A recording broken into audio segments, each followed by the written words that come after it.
Hi everyone! So I've been asked a few times on the blog to do some tutorial videos of my shading. This is the Enchanted Forest book by Johanna Basford, and the particular page that I use for practicing colour palettes and shading and colours that might go well together and might not go well together. So yeah, I practice all on this page. As you can see, I've used different kinds of colours. Here, these kind of don't go well together, blue to green to orange, but it's just a practice. Whereas this one is purple, blue and green, and I really like that combination. So I'm going to show you a few combos today, and I'm going to start off with green. So I'm using Faber-Castell Polychromos. The colours I've got here are dark tallow green,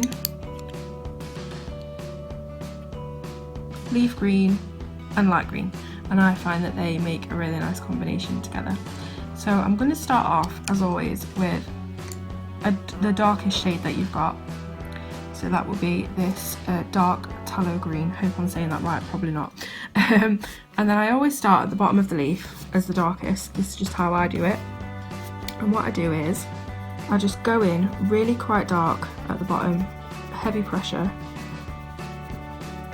and just make that as dark as I can right at the bottom there. And then as I start to come up the leaf, I'll just start to lighten the pressure, and even lighter again, until it literally is just a whisper of colour. And then I'll take the second shade up, which is the leaf green, and I'll go over that very light whisper of colour that I've done with the dark green. Go over that really strongly, so it's like I'm starting from the bottom again. Really strong colour over the light layer of the darkest colour. And then I just carry on the same technique all the way up the leaf. So as I'm going up, I'm getting lighter and lighter until there's just a whisper of leaf green. And then I come and get my light green and I do the same again. So I'm doing dark over that last layer that I've just put on, dark heavy pressure. But instead of getting lighter as I go up, I mean you can get lighter as you go up, but I'm just going to keep it as it is with this heavy pressure because it's a light colour anyway. And that's the base that I've got. Now what I do is I go back with my dark, I make the darker bits even darker if I can, and I'm just trying to blend that seam between the colours a little bit better. So I'm making sure that there's no white space, that I'm digging right into the tooth with the sharpness of the pencil, and I'm just blending out the seam between the colours. Going back in with the medium green, doing exactly the same thing, just getting rid of all those tiny little white spaces. I'm not a professional, I'm not an artist at all. This is just the way that I prefer to do it, and I think it looks pretty good. Good enough for my standards anyway.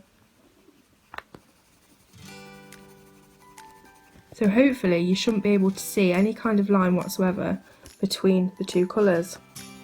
It should just be a natural gradation. Now obviously the camera might not pick up as much detail as I can see here now, but it's looking pretty good at the moment. And then I'm going back in with the light green, just making sure that the mid to light green line isn't obvious to the eye. And there's a good technique for making lines less obvious to be picked up by the eye, which is instead of colouring straight lines like this or that way or horizontally, you colour in circles. Because the eyes pick up lines really easily. So colouring in circles, or scrobbling I think it's called, is a really good way to stop that seam from being so obvious. So hopefully you can see, I hope the light's not too bad, the gradation of colour there, and then it seems to flow quite naturally. If it's still not as natural as you like, you can just go back in, but you have to be really careful that you're not going to break through the paper, because I've been using pretty hard pressure, so there's not that many layers left for me to do. You can even bring the mid-green up into the light green a little bit more in the middle, so it looks like this. The mid part of the leaf is sort of maybe curved in a little bit. And then for these outer borders, I would usually take the darkest colour and go in with that and just do that dark all the way around just to frame it. Some people I've seen use silver gel pens to go around in these sort of spaces in between the border that Johanna's drawn in. It's just up to you really what you like to do. But I find this dark colour, it just brings all the greens together, brings all the tones together.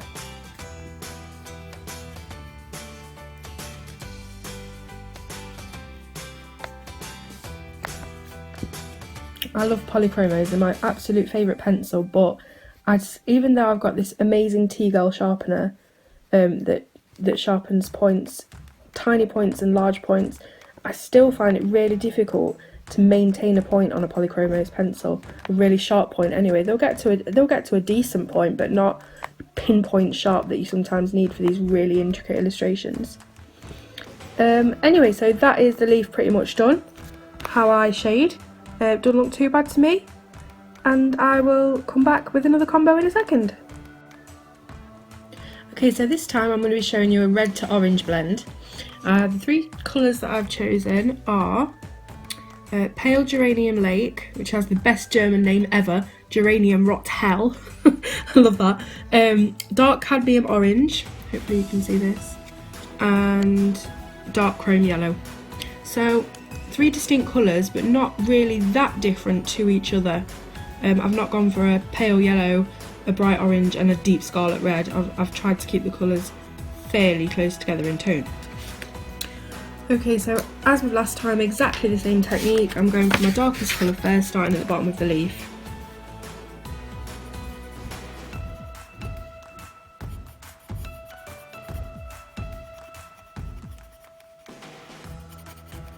Really hard pressure at the bottom.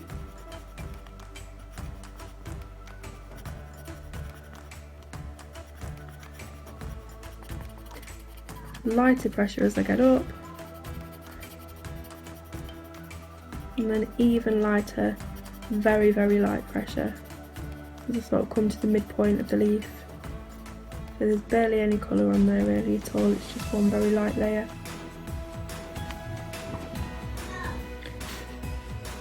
I'm going to go in here with the medium, with the orange colour, hard over that light layer of the red, soft as we go up towards the tip of the leaf. And then the last colour, the chrome yellow, at the top as hard as I can. I'm just trying to seamlessly blend those in.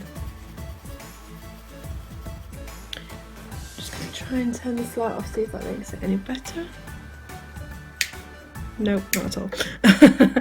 Okay, so I'm going back in with the dark red to fill in all the white gaps.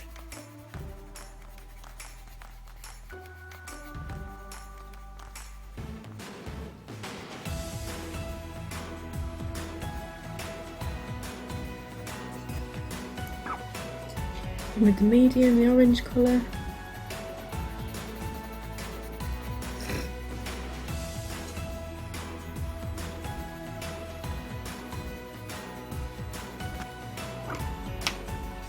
And then with the chrome yellow.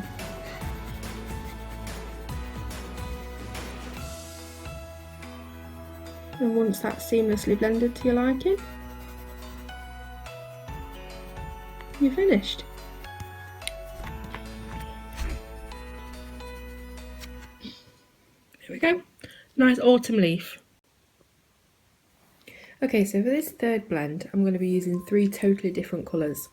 So I've gone for a green, a blue and a purple. The green one is the dark tallow green again. The blue one is helio blue reddish. And for the purple, because I haven't got a decent purple in my pack of 36 polychromos, I've gone for a Prismacolor Violet. That's the only decent purple that I've got. So we'll start off with the violet, the darkest colour. Exact same technique as before. Just going to take a little more blending to get those completely different tones to seamlessly blend.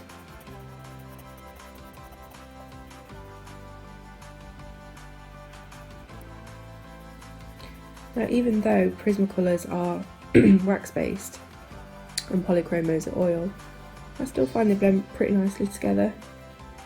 They're both high quality pencils. So now I'm going to go in with the next colour up, which is the dark blue.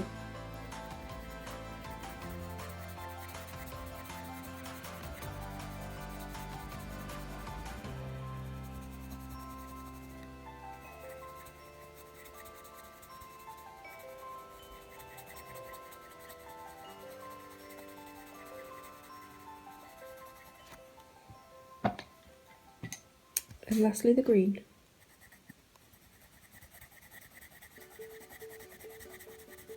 It really is a case of building up layers.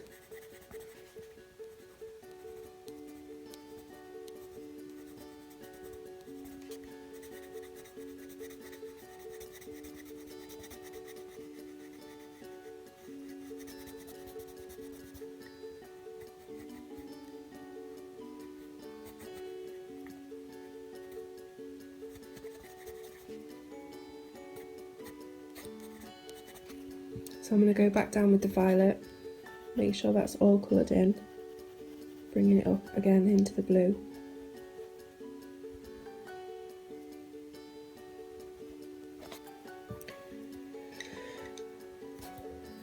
And bringing the blue up into the green.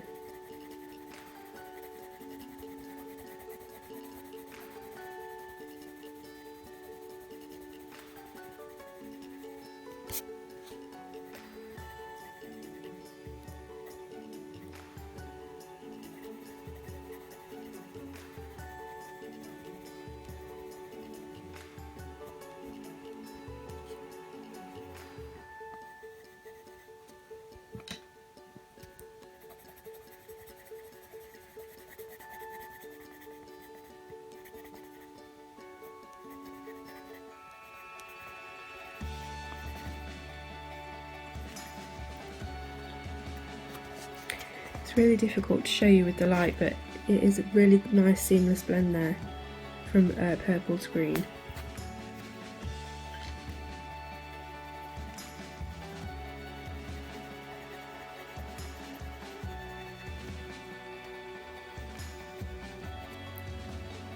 There we go.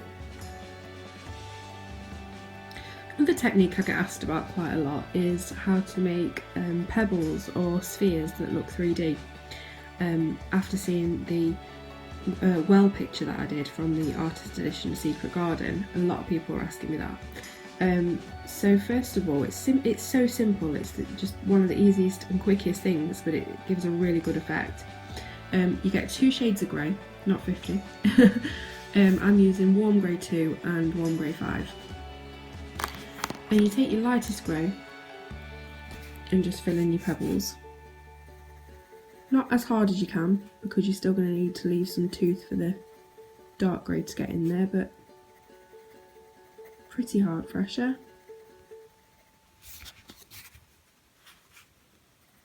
Sharp pencils are definitely required for this.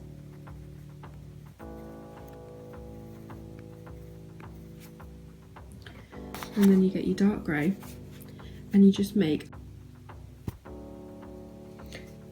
a backwards C shape against the right hand side of the pebble, which gives it that shade as if the light source is from the opposite direction.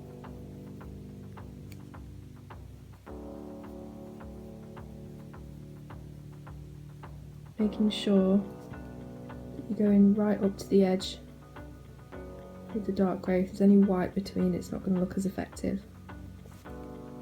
So this really simple backward C technique So quick, so easy, anyone can do it, and it's really, it looks great.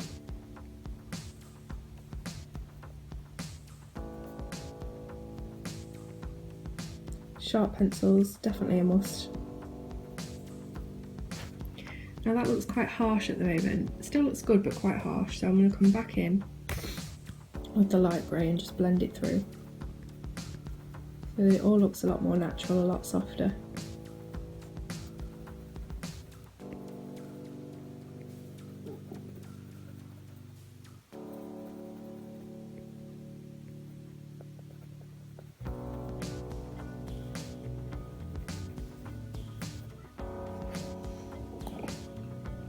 So you just keep working at it until you're happy.